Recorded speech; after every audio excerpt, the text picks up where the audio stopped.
We're getting some surprising news out of Pakistan this morning. We're getting word that U.S. intelligence officials suspect Pakistan of sheltering Taliban leader Mullah Omar, one of the world's most wanted men, for years before his death in 2013.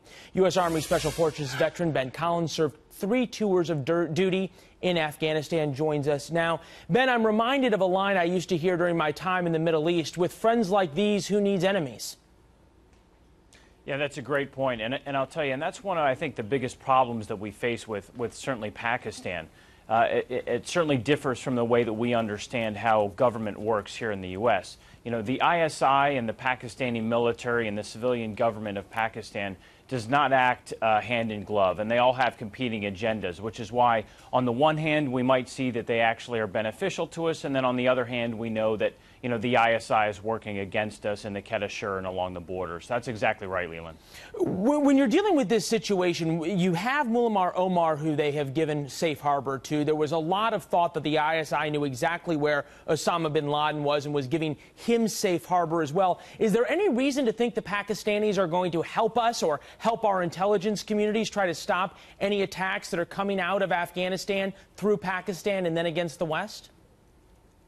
Look, to be honest, I don't think so. Absolutely not. I think the ISI and certainly the military, you know, you see their operations ramp up when they start getting attacked, certainly within Pakistan itself. But they've, as you said, they've been harboring these individuals, and they harbor the remainders of al-Qaeda in Pakistan and Taliban. So they cross that border and they use that region in Pakistan as a safe harbor during the winter, and then come back across into Afghanistan once the fighting season begins. But I certainly don't think we're going to see any assistance. In fact, I think it's just going to get worse after the news of this death has come out.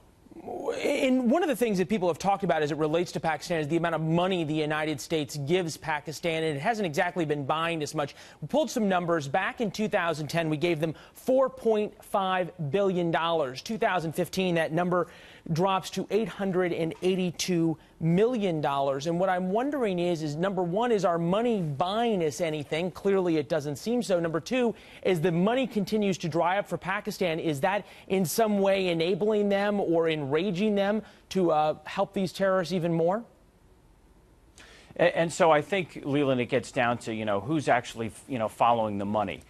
You know, is the money actually going to the Pakistani government in order for them to stand up their own security operations so that they can clamp down on the violent insurgents within their country? Or is that money moving over to organizations like the ISI that we know is going to use that money to procure weapons and pay for expertise and train some of the soldiers that they launch back in? So are we getting good value for our dollar? I don't think so. Well, and how upsetting would it be if we found out that some of that money went to trying to help terrorist attacks themselves? Ben Collins, former U.S. Special Forces, appreciate your service and your insights, sir. Thank you, Leland. Martha?